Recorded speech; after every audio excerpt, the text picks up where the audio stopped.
Muy buenos días. Vamos a comenzar con esta segunda clase. ¿Cómo están? ¿Cómo les va todo?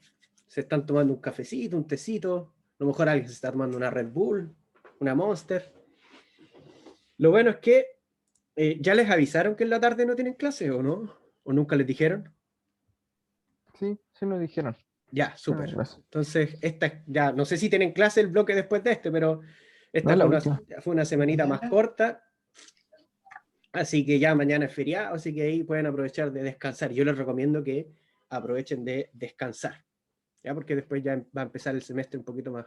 Usualmente es como que el semestre parte un poquito más lento, llega Semana Santa, uno aprovecha de descansar y ya después ahí ya la cosa empieza a escalar un poco más.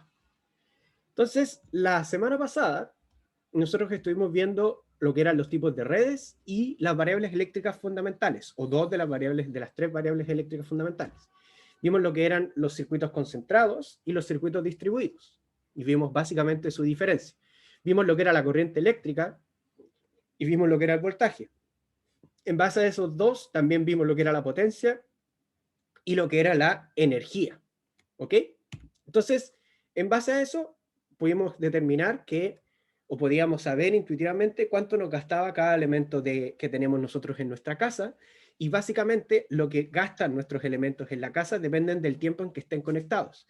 Naturalmente que la potencia influye, pero lo que más influye es el tiempo en el que están conectados, ¿ya? Por ejemplo, supongamos que nosotros conectamos una consola X, que consume 2000 watts, pero jugamos una hora al día frente, no sé, al refrigerador que consume 500 watts, pero que está prendido 24/7.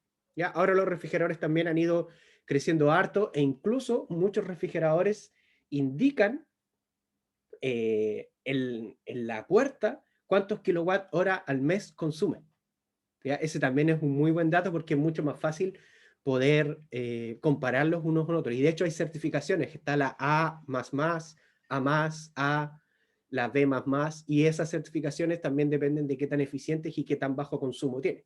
Así que al momento de comprar un electrodoméstico son cosas que uno debiese tener presentes, no tan solo para que la cuenta de la luz salga menos y uno pueda ahorrar un poco más, sino también con un tema medioambiental. Ya mientras menos energía consumamos, mucho mejor. Y lo que debiésemos comenzar a ver hoy día son lo que es convenciones y notaciones, o sea, cómo vamos nosotros a ir construyendo todos estos circuitos. Ya vimos lo que era voltaje, ya vimos lo que era corriente, ya vimos lo que era potencia. ¿Ya? Entonces lo que vamos a ver ahora son los elementos, ¿sí? No, nada, me equivoqué. No Ah, ya. entendí. Entonces lo que vamos a ver ahora son los elementos de dos terminales, ¿ya? ¿A qué nos vamos a referir nosotros con elementos de dos terminales? A cualquier elemento de un circuito eléctrico que tenga dos terminales, o sea, que tenga dos patas, por así decirlo, o dos cables conectados en sus extremos. ¿Esto quiere decir que todos los elementos tienen dos terminales? No, pero los elementos más básicos y con los que uno comienza a trabajar tienen todos dos terminales, ¿ya? Ejemplos: resistencia, condensadores, inductores, fuentes de tensión, fuentes de corriente, dependiente o independiente, ¿ya? Que son los elementos básicos con los que uno comienza a trabajar los circuitos eléctricos, y en verdad son elementos que uno se los va a encontrar en, no sé, yo no me aventuraría a decir el 100%, pero yo creo que sin lugar a dudas, mínimo el 95% de los circuitos eléctricos tienen resistencias y condensadores al menos, porque sus aplicaciones son muy grandes, ¿ya? Entonces, vamos a hablar de los elementos de dos terminales que van a corresponder a los elementos que tienen cada uno de nuestros circuitos. ¿Cómo vamos a reconocer un elemento de dos terminales? Bueno, por ahora vamos a dejarlos en una cajita, ¿ya? Después vamos a ver que cada elemento va a tener su simbología y nomenclatura particular, pero en este caso los vamos a dejar en una cajita y vamos a decir que tiene dos terminales, o sea, dos cables para conectarlos en las esquinas. ¿Ok? Entonces, en base a eso, cada elemento de dos terminales va a tener un voltaje, como se ve acá, y va a tener una corriente. El voltaje nosotros debemos identificar que va a tener un terminal positivo y un terminal negativo. ¿Por qué? Porque recuerden que el voltaje es una diferencia de potencial. Entonces voy a tener una parte que es, por así decirlo, más positiva que la otra. Por lo tanto, o uno va a ser positivo y el otro va a ser el terminal negativo. ¿Ya? Y en base al terminal por el cual está entrando esta corriente, o sea, si está entrando por el terminal positivo o está entrando por el terminal negativo, vamos a hablar de las diferentes referencias que nosotros tenemos, que es la referencia pasiva y la referencia activa. ¿Qué diferencia tiene una con la otra? En la referencia pasiva, nosotros hablamos de que esta es un supuesto en donde asumimos que el elemento en cuestión está absorbiendo energía. ¿Ok? Por ejemplo, estábamos recién viendo, antes de comenzar la clase, el tema de un calefactor. Un calefactor, si yo lo conecto a la red eléctrica en mi casa, ¿está entregando energía o está absorbiendo energía? Está absorbiendo energía. Absorbiendo energía y por lo tanto sería un elemento pasivo. ¿Ok? Mientras que por otro lado vamos a tener la referencia activa, que es un supuesto en donde asumimos que el elemento en cuestión está entregando o suministrando energía. ¿Ya? Ahora, esto depende también de el sistema, si estamos viendo el sistema como un todo o lo vamos viendo de forma más micro. ¿Ya? ¿A qué me refiero con esto? Por ejemplo, la fuente de poder de un computador es la que le entrega los voltajes y, bueno, potencia en realidad necesaria a todos los elementos que están dentro del computador. ¿Ya? Entonces, pero esta fuente también va conectada directamente a la red eléctrica. Por lo tanto, la pregunta es, ¿la fuente de un computador, la fuente de poder de un computador, sería un elemento pasivo o sería un elemento activo? ¿Qué creen ustedes? Activo. ¿Ya? ¿Por qué activo? Porque él está entregando y suministrando energía hacia el computador. ¿Ya? ¿Sí? ¿Alguien más? Yo diría que es pasivo, ¿Por ya qué? que la fuente de poder está, ¿cómo se llama? Absorbiendo energía Ya. de la ¿Ya? corriente eléctrica. De la toma, finalmente de la toma eléctrica que nosotros tenemos en la casa. ¿Ya? Ambas Claro, respuestas están correctas. ¿Alguien más? Profe, ¿no pueden ser ambos? ¿Por qué?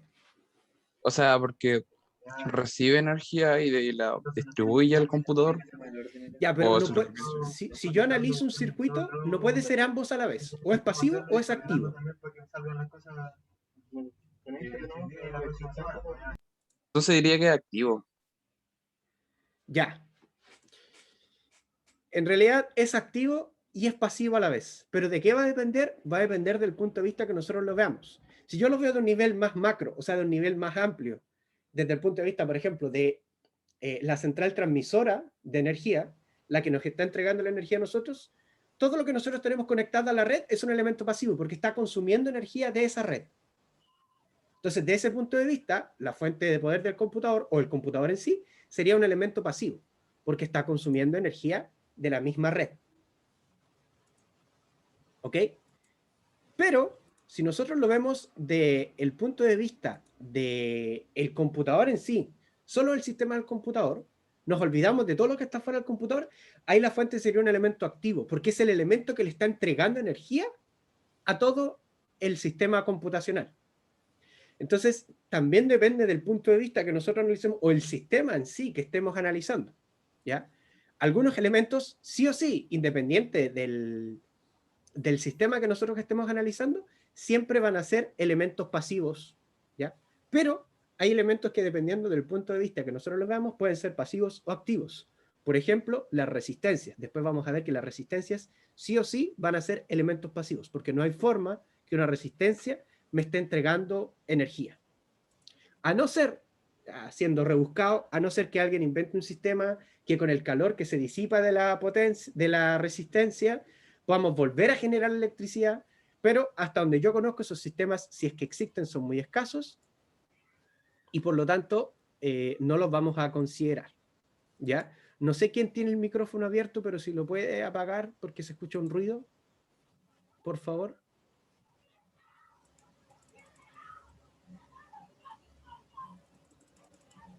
Ok, entonces, ahora, ¿cómo vamos a diferenciar y cómo vamos a asumir nosotros que algo tiene potencia activa o algo, o sea, que algo está entregando potencia o está absorbiendo potencia?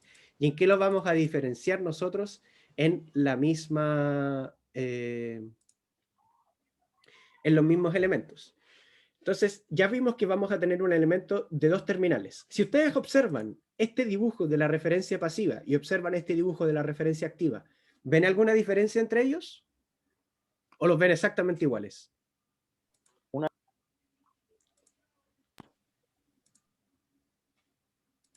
¿Aló?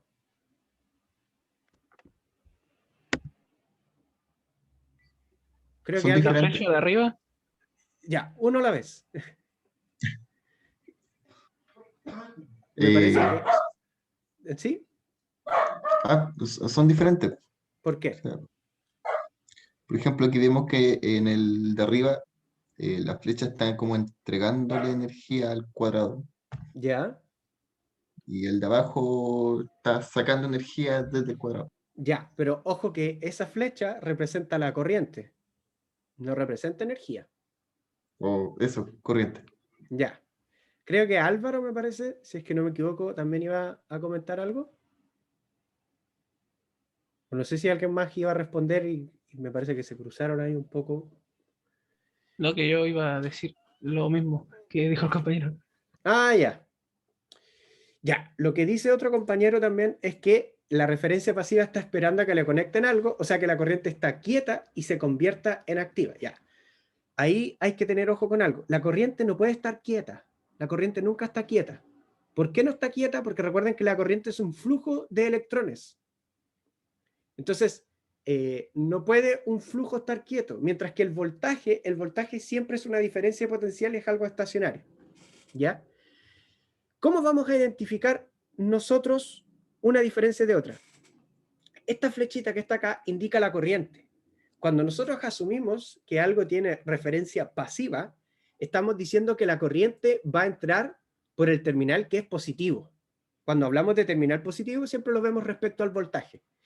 Mientras que en la referencia activa, la corriente va a estar saliendo por el terminal positivo. ¿Se entiende? ¿O no queda tan claro?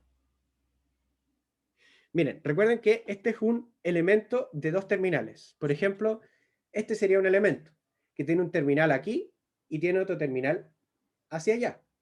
Entonces, en los elementos de dos terminales, la corriente siempre entra por un terminal y sale por el otro. ¿Ya? Imagínense, no sé, que por aquí estuviese ingresando por una parte y saliendo por otra. ¿Ya? Por ejemplo, cuando vemos una piscina y vemos una bomba que está filtrando el agua entra por una parte hacia la bomba y sale por otra. Esto es exactamente lo mismo. ¿Ya? Cada terminal de estos elementos va a tener un terminal positivo y un terminal negativo que va a depender del voltaje.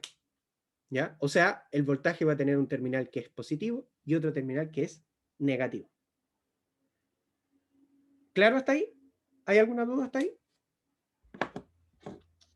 No. Entonces, en base a eso, si la corriente entra por el terminal positivo, nosotros decimos que estamos trabajando con una referencia pasiva.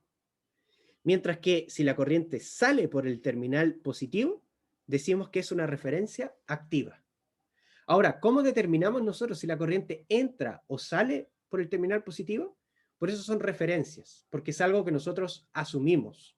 Y después el resultado numérico nos entrega si estábamos en lo correcto o no. ¿Ya? ¿Queda claro? ¿O todavía a alguien no le queda completamente claro?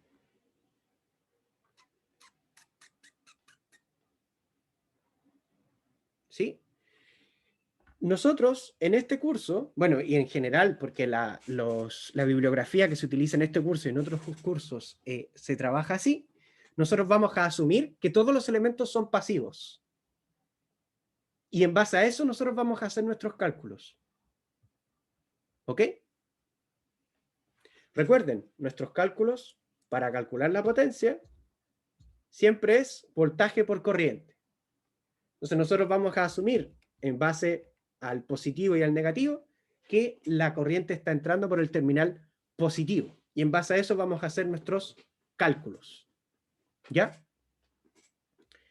Entonces, tomando estos elementos de dos terminales, ¿qué pasa si yo tomo varios elementos de dos terminales y los voy uniendo entre sí? Eso sería un circuito que sería algo como se ve ahí.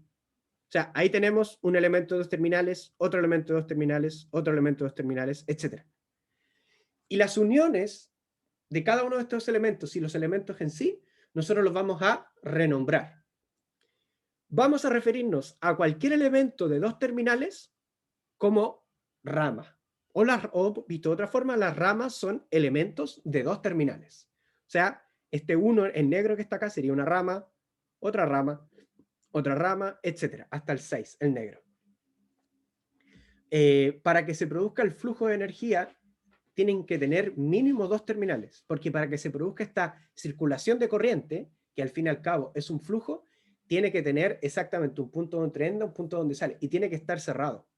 Imagínenselo como si fuese un circuito de agua. Si yo tengo, para que el agua fluya hacia todos lados, ese tiene que ser un elemento o un conjunto de cosas cerradas. ¿Qué pasa si en una parte se abre? El agua se cae por completo. ¿Ya? Entonces, todos los elementos que yo conecte en un circuito tienen que tener mínimo dos terminales. Por ahora vamos a trabajar con elementos de dos terminales. Posteriormente vamos a ver que existen elementos de 5, de 6, de 8, de 10, de 12. ¿Ya? Pero todos los elementos tienen que tener mínimo dos terminales, porque recuerden que la corriente tiene que circular. Para que circule tenemos que tener trayectorias cerradas. Como les digo, análogamente como un circuito de agua. Si yo, imagínense las cañerías que ustedes tienen en su casa. Si una de esas cañerías se rompe, es como que yo estuviese abriendo el circuito y ahí todo el agua se va a salir por ahí. Y no van a recibir ustedes agua. Con la corriente eléctrica es lo mismo. Entonces vamos a definir las ramas como cualquier elemento de dos terminales. Y los puntos en donde se estén uniendo dos o más terminales, nosotros les vamos a llamar nodos, que son estos puntitos rojos que están acá. 1, 2, 3 y 4. Fíjense, todos esos puntos en donde se unen dos o más, ¿ya? O sea, pueden ser 2, 3, 4, 5, 6, 7, 8, hasta infinito. Pero tienen que ser mínimo 2. Si se unen dos o más terminales, ahí tenemos nosotros un nodo. ¿Ok? ¿Quedan claras estas definiciones?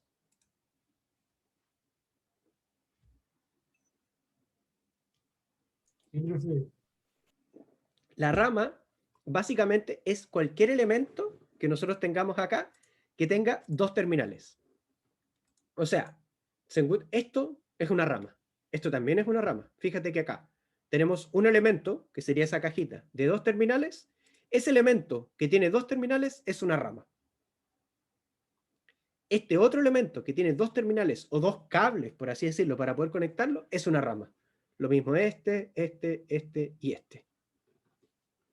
¿Queda un poco más claro ahí?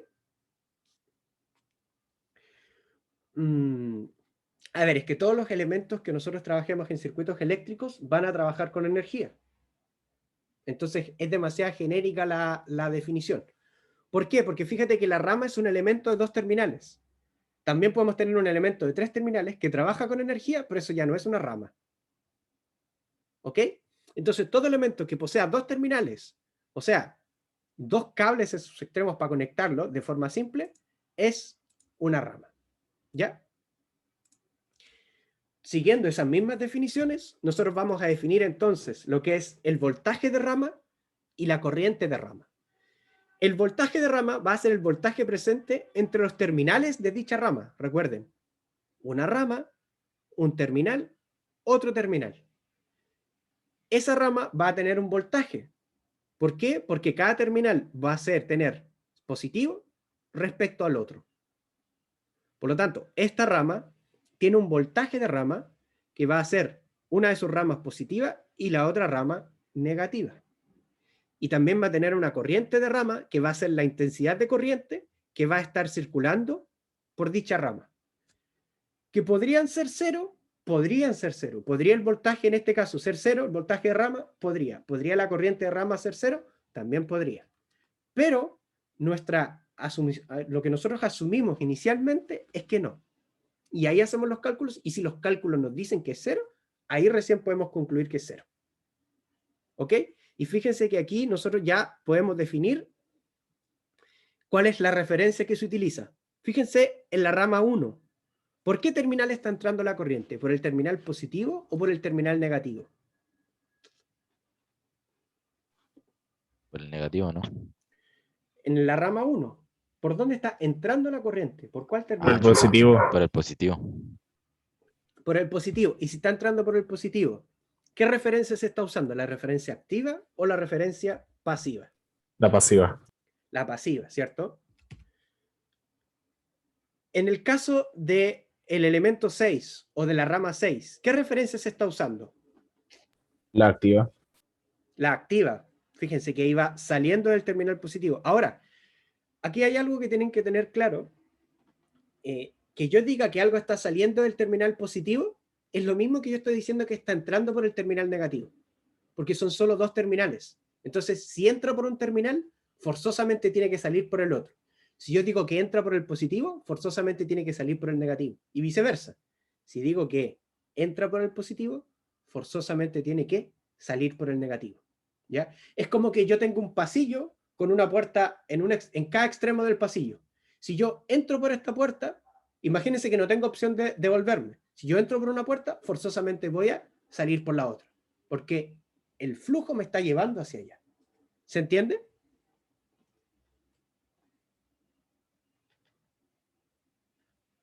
¿O no queda tan claro eso?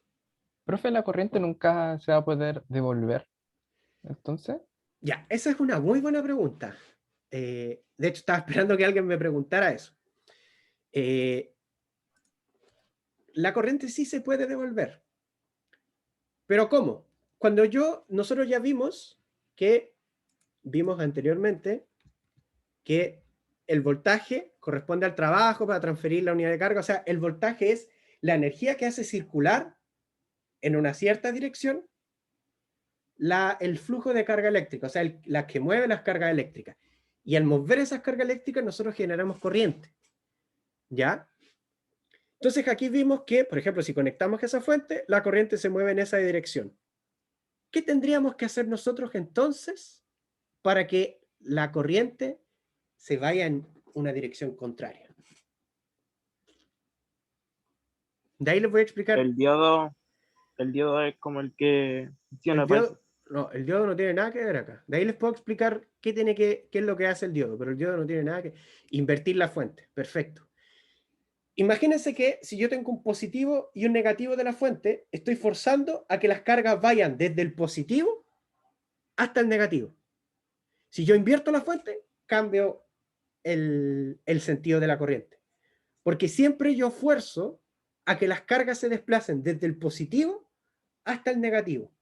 Y ahí genero mi circuito cerrado. Si yo cambio la polaridad, supongamos ahí, yo fuerzo este movimiento, si yo cambio la polaridad, fuerzo este movimiento. ¿Por qué? Porque las cargas van desde el positivo hasta el negativo. ¿Ok? Entonces, ¿podría tener circulación de corriente en una dirección contraria? Claro que sí, pero para eso tendría que invertir mi fuente o invertir los voltajes, porque ahí estoy forzando a que vaya del positivo al negativo, pero ahora estoy cambiando del positivo al negativo. Ese es un excelente ejemplo. Eso es lo que pasa con los motores cuando se les cambia la polaridad. Cuando yo le cambio la polaridad a un motor, gira hacia el otro lado. Es exactamente lo mismo. Mira, no se me había ocurrido ese ejemplo, pero es un excelente ejemplo. Si quieren, pueden, por ejemplo, a veces los autitos chiquititos traen un motor. Si uno le conecta una pila positivo o negativo, el motor gira en un sentido. Yo le conecto la pila al revés y el motor gira en el otro sentido. Porque estoy forzando a que la circulación de corriente cambie su dirección. ¿Ok? Eso sí, es solamente en corriente directa. ¿Por qué? Porque la corriente alterna, en una parte de su ciclo va en una dirección y en una parte del otro ciclo va en otra dirección. Entonces, por la naturaleza misma de la corriente alterna, eso ya ocurre. Y ahí es donde ingresamos el diodo, porque el diodo lo que hace es permitir la circulación de corriente en un solo sentido. El diodo en corriente continua se usa, pero sus mayores aplicaciones están en las corrientes alternas. Obviamente ahí hay una explicación mucho más profunda de lo que ocurre con el diodo, pero básicamente lo que hace el diodo, o una de sus grandes aplicaciones, es forzar que la corriente circule en un solo sentido. Y si circula en sentido contrario, la bloquea. ¿Ok? Entonces, ahí también respondo a lo que me preguntaban sobre el diodo. ¿Ya? ¿Queda claro? ¿Hay alguna duda hasta aquí? No, profe. Ya, no sé si quien me preguntó que no le quedó tan claro qué es el voltaje y corriente de rama o algo de eso, le queda más claro ahora. Sino para volver a explicarlo, quizás de una forma diferente.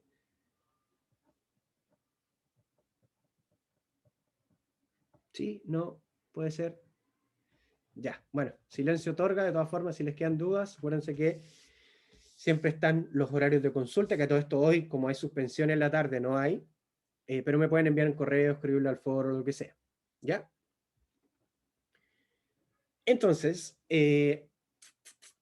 estábamos hablando de los voltajes de rama y de las corrientes de rama, y estábamos viendo que el voltaje al final es una diferencia de potencial, o sea, es una diferencia entre un punto y otro. No es algo absoluto, sino que es una diferencia entre el potencial eléctrico que tiene un punto respecto al potencial eléctrico que tiene otro. ¿Se les ocurre alguna analogía de en donde nosotros las mediciones que hagamos sean una diferencia entre dos puntos? En general, no solo en el área eléctrica, sino en general. ¿Se les ocurre algún ejemplo donde las mediciones que nosotros hagamos sean una diferencia entre dos puntos? Por ejemplo, la altura de algún objeto. ¿Es algo absoluto o es una diferencia que tenemos entre dos puntos? Diferencia. Es una diferencia, ¿cierto? ¿Cuál es la particularidad cuando nosotros medimos una altura? Que nosotros tomamos que el piso al que está ese elemento es el nivel 0. ¿Cierto? Por lo tanto, si yo estoy en el primer piso de un edificio y yo me mido, yo tomo ese primer piso como referencia 0 y veo cuánto llego a ese 0 hasta arriba. ¿Pero y qué pasa si yo me voy al segundo piso? ¿Sigo midiendo lo mismo o cambio el cuánto mido yo?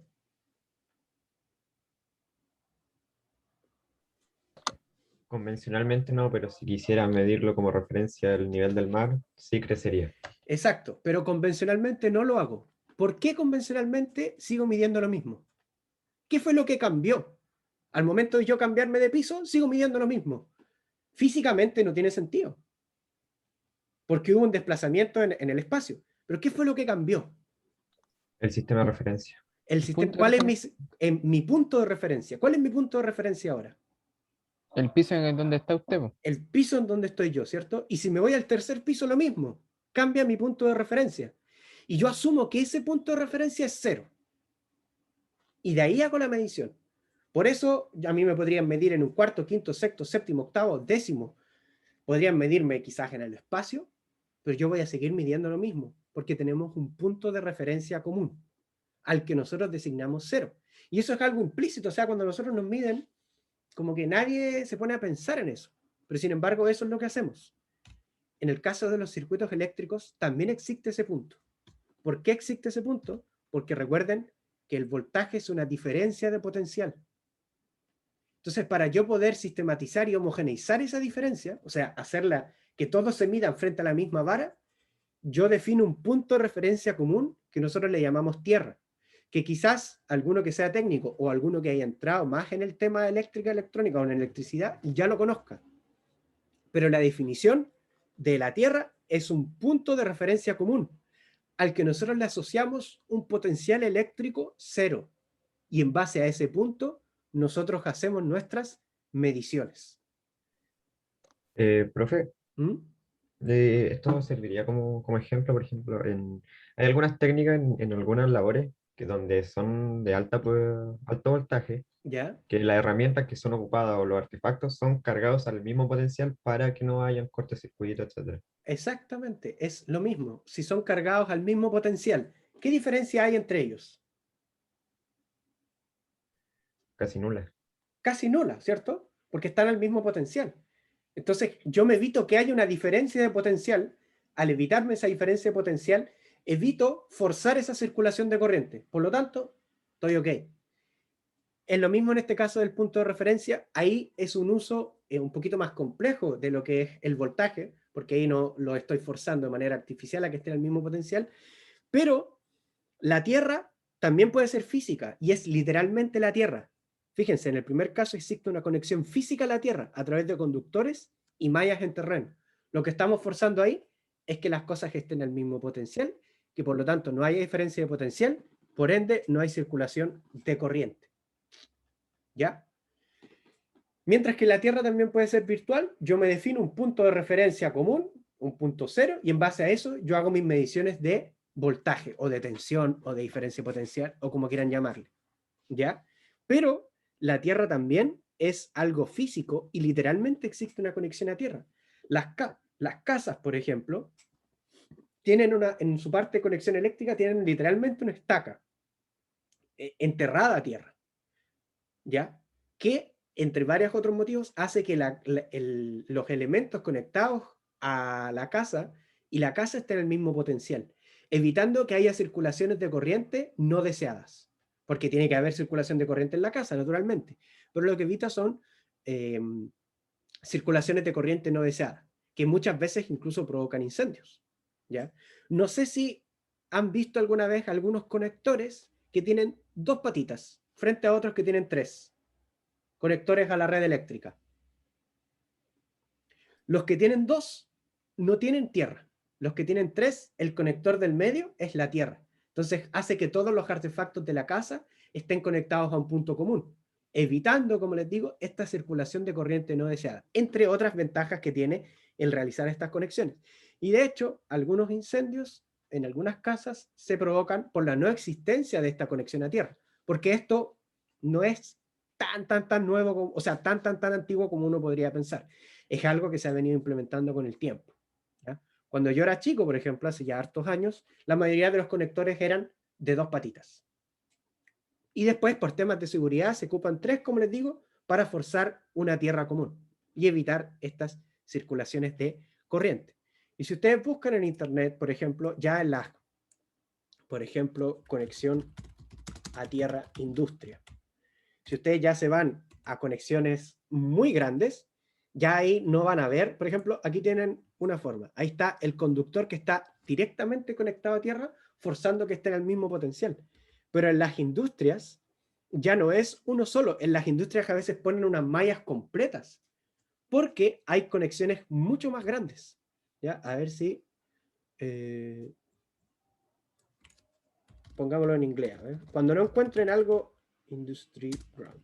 Cuando no encuentren algo en español, siempre búsquenlo en inglés. En inglés, por lo general, van a poder encontrar. Y bueno, acá me aparece también tierras, pero no me aparece la imagen que yo estaba buscando. Pero lo que se hace en la faena, en la industria, en vez de poner una sola estaca, son unas mallas completas de cobre. ¿Por qué? Porque naturalmente requieren mayor conexión a cero y porque son es mucha más la carga, ¿ya? Entonces el concepto de tierra es bastante importante, dígame. Por ejemplo, en los paneles solares, uno cuando conecta un panel solar a la casa, normalmente no es que suministre la casa de por sí la energía que uno produce, sino es como que uno le entrega a la empresa y ella hace un descuento, ¿cierto? En esos casos, ¿cómo sería ese proceso en este contexto? Tipo, ¿tendríamos que tener un potencial mayor para lograr una transmisión o igualarlo a la de la corriente que nos suministran? A ver, tienes que pensar que el panel solar básicamente lo que es una fuente de energía adicional. Es eso. El panel solar está construido de tal forma que te puede entregar a ti la energía que tú requieres. No es que tengas que igualar al sistema de transmisión, porque tú podrías estar transmitiendo menos corriente o entregando menos corriente de lo que te entrega el sistema de transmisión. Pero van a ser los mismos artefactos que tú tienes en tu casa los que te van a decir si tu conexión es suficiente o no. ¿Cuál es la diferencia entre conectar un panel solar y entre utilizar la red de transmisión? Que la red de transmisión no te va a limitar a cuánto tú vas a consumir, sino que te va a cobrar más, pero te va a seguir entregando. ¿Ya? Ahí hay otros pormenores también que te podrían limitar, pero básicamente es eso. En cambio, el panel solar va a tener un límite. Te va a decir, mira, yo te puedo entregar mensualmente esta cantidad de energía. ¿Ya? Lo que hace el panel solar es evitar que tú saques de la red eléctrica la energía, sino que te la entrega él y por lo tanto tu cuenta al final de mes es mucho menor. Porque en vez de estar consumiendo, por ejemplo, 30 kWh, estás consumiendo 2 kWh. Ojo con algo. La cuenta de la red de la luz, por así decirlo, ya estamos todos acostumbrados a decirle luz, aunque en realidad ya no es solo eso, difícilmente va a llegar a cero. Porque aún así a nosotros, si ustedes ven la cuenta de la luz, aún así nos cobran mantenciones, nos cobran el tema de usar la red en sí, pero lo que sí va a disminuir es el consumo. ¿Ya? Ahora, yo desconozco, ahí soy completamente sincero, desconozco si uno puede de cierta forma renunciar a la red eléctrica porque voy a suministrarme yo mismo. Eso lo desconozco. ¿Ya? Pero lo que hace el panel solar es ofrecer otra fuente de energía. Entonces, no es que uno como que le ofrezca el panel solar a la empresa y la empresa deje de cobrarte a ti, sino que nuestros elementos obtienen la energía de otro lado, no de la empresa, y por ende el consumo que nosotros hacemos desde el punto de vista de la empresa es menor. ¿Ya? Ahora, existe también la opción, no sé si en Chile estará, pero existe la opción de uno, además de poner panel solar, poder entregarles energía a la empresa y que la empresa nos pague a nosotros por esa energía que nosotros estamos generando. Lo más probable, conociendo el país que tenemos, es que en Chile no exista esa opción. En España, por ejemplo, de hecho hay algunas leyes más o menos duras con eso, porque en España lo que hacía alguna gente es conectar muchos paneles solares. Entonces, como la ruedita que va marcando el cuánto consumimos nosotros, empezaba a girar al otro lado, porque ya no estaba entregando potencia, sino que estaba recibiendo potencia. Entonces las cuentas te salían menos 20.000, menos 30.000, y las empresas se veían obligadas a pagarle a esa persona. Tengo entendido que las legislaciones ahora hacen que uno no pueda hacer eso. O sea, en el mejor de los casos, la rueda deja de girar, ¿ya? Hay que instalar un medidor bidireccional, pero por lo general muchos medidores lo eran, ¿ya? Pero eso es lo que hace un panel solar. Básicamente, ofrecer otra fuente para entregar la energía. Gracias, profe. ¿Ya? Ahí también hay, pues si es que algún día quieren ver el tema de paneles solares, ahí también hay una legislación y leyes, y ahí también se tienen que meter en esa parte, porque no hay que llegar a instalar un panel solar, ya sobre todo en un país como en Chile, que la protección va más para las empresas que para los usuarios. Entonces, la idea no es que caiga tampoco alguna demanda, o uno termine instalando un panel solar gigantesco y al final aprovechar un 20, un 30% de su capacidad. ¿Ya? Chiquillos, ¿alguna otra duda? Para que pasemos a ver la primera ley de Kirchhoff, que es hasta donde vamos a llegar hoy. ¿Alguna otra duda?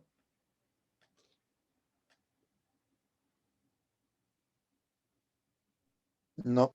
Ya, perfecto. Entonces, vamos ahora a ver lo que son las leyes de Kirchhoff, que puede que varios de ustedes, si es que no la mayoría, ya las haya visto en el colegio. Si es que estudiaron algún técnico o algo similar, probablemente también las vieron, quizás de una forma diferente, quizás de forma simplificada, pero en esencia sigue siendo lo mismo, ¿ya? Entonces, ¿qué son las leyes de Kirchhoff? ¿Ya? Yo le digo Kirchhoff porque en realidad así se pronuncia, pero si alguien le dice Kirchhoff, temas de gusto. Yo soy medio quisquilloso, pero cada uno verá cómo le dice. Entonces, las leyes de Kirchhoff son aproximaciones de las mal llamadas ecuaciones de Maxwell, que describen la teoría del electromagnetismo, ¿ya? Son válidas para circuitos concentrados y se conocen formalmente como la ley de voltaje de Kirchhoff, o la ley de tensión de Kirchhoff, o la ley de Kirchhoff de voltaje, o la ley de corriente de Kirchhoff, o la ley de Kirchhoff de corriente, etc. ¿Ya? Si uno es riguroso, debería ser ley de voltaje de Kirchhoff, porque uno va desde lo más general y va acotando a lo particular. Pero uno no va a algo particular y después salta a lo general. Entonces la ley es lo más grande, después voltaje, que está dentro de la ley, y después particularmente de Kirchhoff, ¿ya? Pero al final uno sabe, si dice una ley de Kirchhoff de voltaje, uno sabe de lo que está hablando. Entonces vamos a ver la ley de Kirchhoff de voltaje. Con eso vamos a terminar la clase y la otra clase retomamos con la ley de corriente.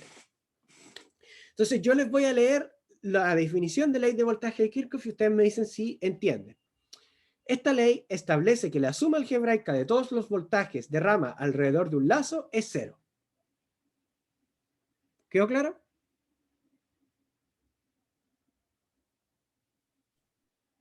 Sí. Yo creo, ¿sí? ¿Y qué es un lazo, profe? No, ¿Todo eso? De ahí viene, ¿ya? En base a esta definición vamos a ir explicando varias cosas, ¿ya? Y esa es una buena pregunta. ¿Qué es un lazo? ¿Ya? Lo primero que definimos que es un lazo es una trayectoria cerrada a través de un circuito eléctrico que comienza y termina en el mismo nodo. Ya vimos nosotros lo que era un nodo, que era una unión de dos o más terminales. Entonces, ¿qué va a ser un lazo? Un lazo va a ser una trayectoria en donde yo comienzo en un nodo, voy saltando entre los nodos, salto al 3, salto al 4, de ahí salto al 2, volví al 1. ¿Ah, eso es una trayectoria cerrada? Eso es un lazo. ¿Ok? Podríamos hacer otro lazo. Déjenme ver si puedo cambiarlos. Si puedo cambiar ahí está, colores. Puedo tener otro lazo. Puedo haber partido desde el 1, pero ahora ir al 2, ahora pasar por acá hasta el 4, irme por acá, pasar por acá. Pero fue una trayectoria cerrada. ¿Por qué? Porque partí en un nodo, recorrí el circuito con todos sus nodos, recorrí el circuito y volví al mismo nodo. No necesariamente tengo que pasar por todos los nodos, ¿ya? Pero sí tengo que comenzar en un nodo y terminar en el mismo nodo. ¿A qué te refieres con que pase por fuera? O por atrás. Es que no pasa por atrás o por delante de cada rama. Yo simplemente estoy recorriendo el circuito, pero en realidad el circuito, lo que yo estoy haciendo, no es recorriéndolo por dentro o por fuera. Yo lo voy recorriendo, ¿a dónde me quedó? Acá. Acá. En teoría, yo lo que voy haciendo es recorriendo cómo lo hace la corriente, que es así, así, así, así y así. ¿Ya? No es que yo pase por delante o por detrás de cada rama, ¿ya? Yo por efectos del dibujo lo estoy haciendo así, pero en teoría lo que nosotros hacemos es el recorrido que hace la corriente, que podría ser también ese recorrido y después ese. ¿Ok? ¿Queda claro? ¿Queda claro Sí. lo que es un lazo? Sí, profe. Entonces, ¿qué es lo que me dice? Que cuando yo genero un lazo, fíjense, aquí también tengo un lazo, parto desde ese nodo, sigo para acá y llego al mismo nodo. Lo puedo dibujar también. Comienzo desde ese nodo, sigo para acá, llego para acá, llego al mismo nodo, ahí tengo un lazo. ¿Ok? Entonces, a medida que yo voy describiendo el lazo, yo me voy encontrando con distintos voltajes. Por ejemplo, comienzo acá y digo, me voy recorriendo el lazo, voy recorriendo. Ah, hay un voltaje ahí. Sigo recorriendo, hay otro voltaje ahí. Sigo recorriendo, ahí hay otro voltaje. Llegué. Ahí tengo un lazo. Y la suma algebraica, o sea, cuando hablamos de una suma algebraica, hablamos de que los números pueden ser positivos o negativos, y que la suma hay que hacerlo siendo positivo o negativo, no en valor absoluto. De todos los voltajes que yo me encuentre al realizar ese lazo, van a ser 0. ¿Ok? Ahora, lo que vamos a ver ahora es cómo nosotros determinamos si un voltaje es positivo o negativo, ¿ya? Pero antes de eso les voy a explicar por qué es 0. El lazo de un circuito, cuando nosotros generamos un lazo, es un sistema conservativo, ¿ya? Ya que el trabajo neto para llevar una carga desde un nodo inicial al mismo nodo final va a ser 0. ¿Por qué 0? Porque la carga en sí no se desplazó, sino que comenzó en un nodo y terminó en el mismo. ¿Ok?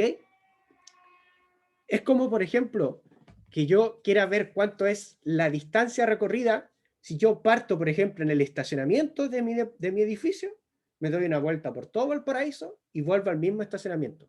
¿Cuánta distancia recorrí en realidad? ¿Cuánto camino recorrido tengo? No tendría, ¿por qué? mi punto inicial es lo mismo que mi punto final. ¿Ya? Esto es lo mismo. Como yo desplacé la carga, pero la carga volvió al mismo punto, es un sistema conservativo. ¿Ya? El trabajo neto para llevar una carga desde un punto hasta el mismo punto es 0. ¿Por qué? A lo mejor aquí usé 20, 20, menos 20, menos 20, 0. ¿Ok? Por eso, al realizar un lazo, yo estoy trabajando en un sistema conservativo, por lo tanto, el trabajo neto que yo hago es 0. ¿Queda claro?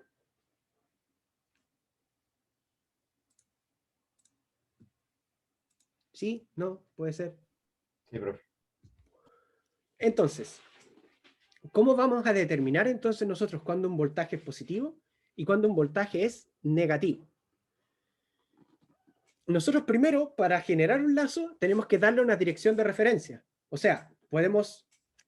¿A qué me refiero con una dirección de referencia? Si yo comienzo en este punto, puedo recorrer el lazo en esa dirección, que sería la dirección de las manillas del reloj, por ejemplo, o puedo recorrerlo en esa dirección, que podríamos verlo como la dirección contraria a las manecillas del reloj. ¿Ya?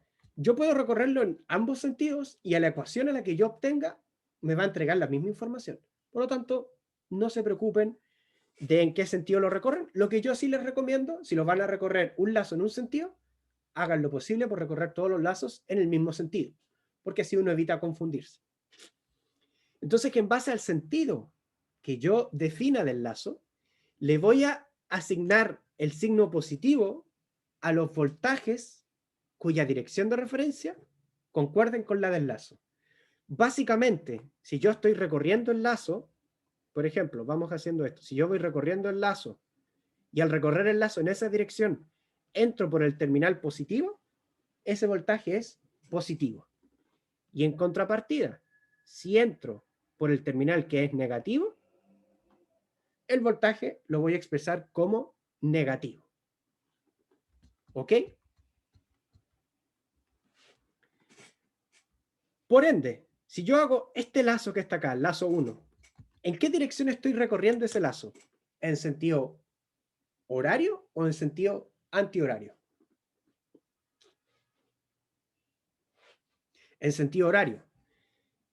Entonces, vamos viendo. En sentido horario, yo puedo partir desde acá. Yo puedo partir en realidad de cualquier nodo, pero partamos desde ahí. Entonces, seguimos, y nos encontramos con nuestro primer voltaje, V1. En este caso, ¿estamos entrando por el terminal positivo o por el terminal negativo? Positivo. Por el positivo. Por lo tanto, tengo que anotar más V1, que es precisamente lo que está ahí. Seguimos recorriendo. Seguimos.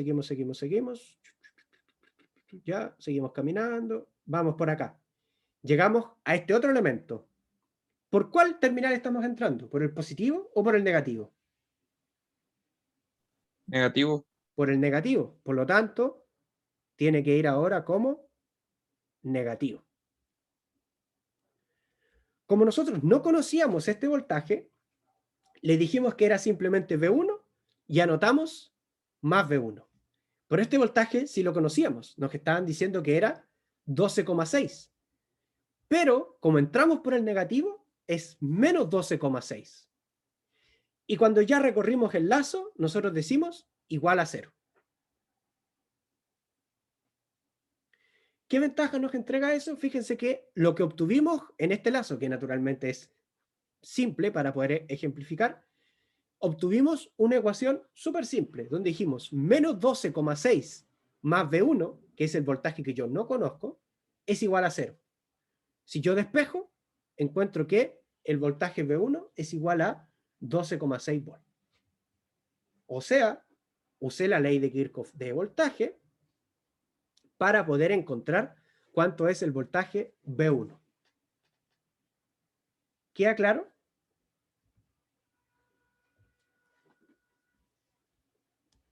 ¿Hay Sí, alguna profe. duda hasta acá? Profe, Dígame.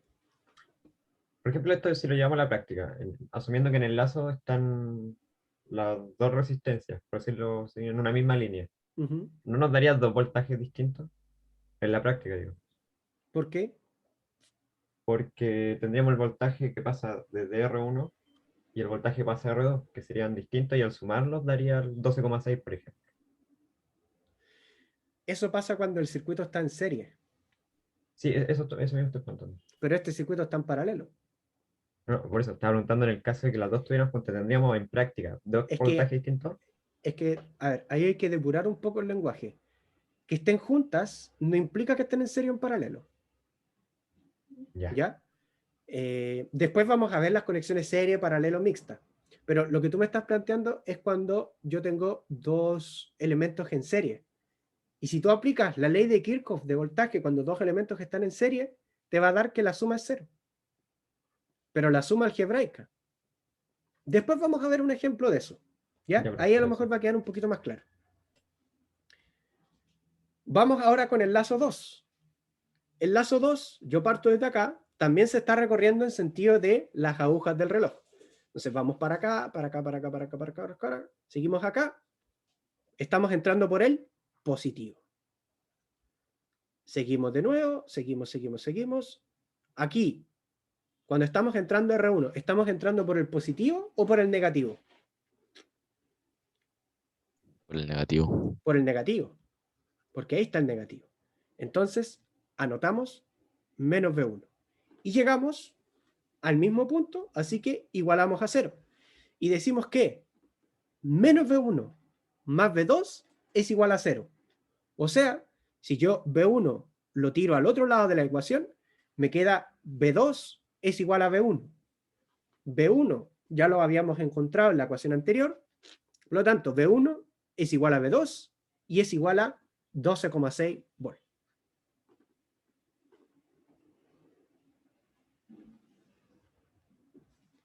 ¿Ok?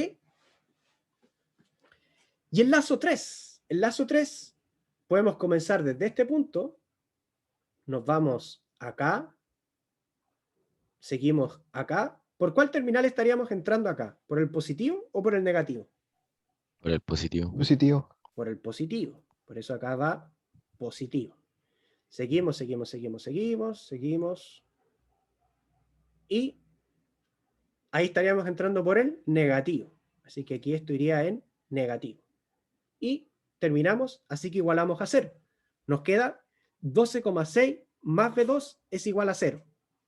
B2 es igual a 12,6 volt. Ahora, yo les pregunto, ¿qué diferencia tiene el lazo 1, el lazo 2 y el lazo 3? ¿Le ven alguna diferencia entre ellos o alguno de ellos respecto a los otros? El recorrido, ¿no? Ya, sí, el recorrido, naturalmente el recorrido es una diferencia, porque si fuese el mismo recorrido, estaríamos hablando de que son el mismo lazo. ¿Qué más?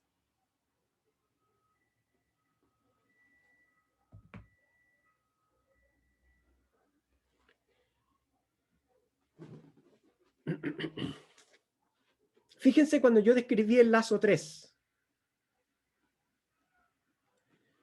El recorrido del lazo 3, ¿sí? Tú dices, ¿por ese nodo? ¿Por dónde está el mouse? Es que ese nodo es el mismo que este nodo y es el mismo que este nodo. No hay ninguna diferencia entre ellos. Son el mismo nodo. No, el lazo 3 no entra por R1, el lazo 3 pasa por R2. El lazo 3 es esto. Yo, para que quede a lo mejor un poco más claro, lo voy a dibujar de otra forma. El lazo 3 sería esto.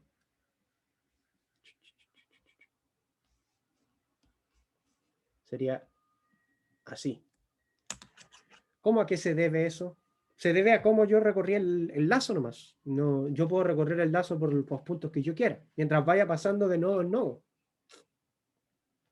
Pero yo no tengo ninguna restricción de tener que pasar por acá sí o sí, o de tener que irme por un lado y no por el otro.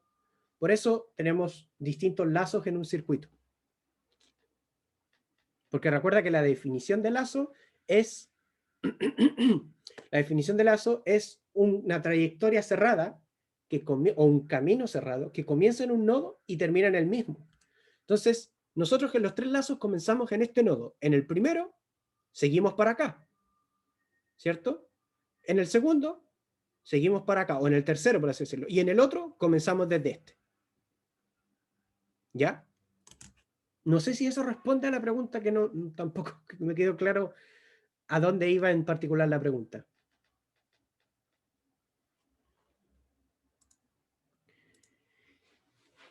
¿Qué diferencia hay de forma sustancial entre el lazo 1, el lazo 2 y el lazo 3?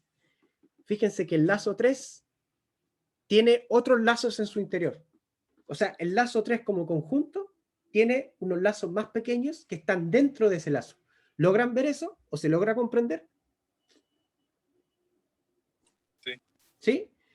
Entonces, nosotros vamos a definir lo que es una malla. ¿Ya? Una malla va a ser un lazo que no tiene ningún otro lazo en su interior. Por lo tanto, como el lazo 1 y como el lazo 2. Pero el lazo 3 no, porque el lazo 3 en su interior tiene el lazo 1 y tiene el lazo 2. Oiga, profe. Dígame.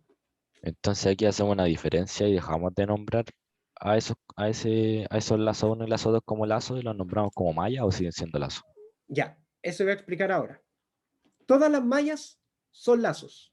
Por lo tanto, si yo le digo malla o yo le digo lazo al 1 o al 2, no estoy cometiendo ningún error. Porque todas las mallas son lazos. Pero no todos los lazos son mallas.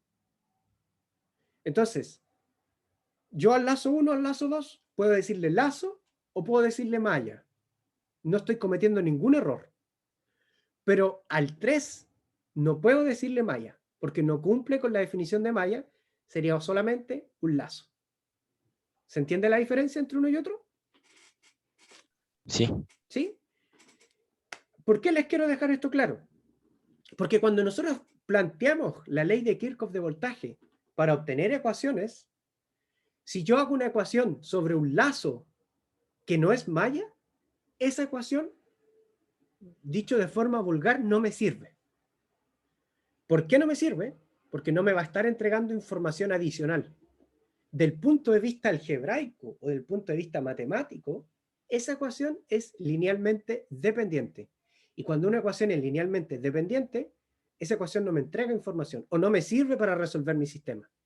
¿A qué me refiero con esto? Fíjense, cuando yo planteé la ecuación del lazo 1 y la ecuación del lazo 2, ya encontré cuánto era B1 y cuánto era B2. La ecuación del lazo 3 me entregó información adicional. No. No, ¿cierto? Me dijo que B2 era igual a 12,6, pero B2 igual a 12,6 yo ya lo había encontrado. Ya había podido determinar cuánto era. Por lo tanto, cuando nosotros trabajemos con la ley de tensión de Kirchhoff o la ley de voltaje de Kirchhoff, vamos a trabajar solamente con las mallas. Solamente con las mallas. Y no vamos a plantear ecuaciones de los lazos que no son mallas, porque, como ya vimos, no nos van a estar entregando información adicional. ¿Queda claro? Sin embargo, la ley de Kirchhoff de tensión se cumple para los lazos y para las mallas. Pero que se cumpla la ley de Kirchhoff de voltaje no quiere decir que esa información a mí me sea útil. ¿Se entiende la diferencia?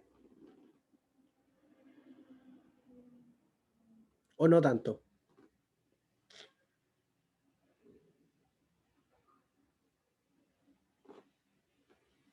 Sí, no, puede ser.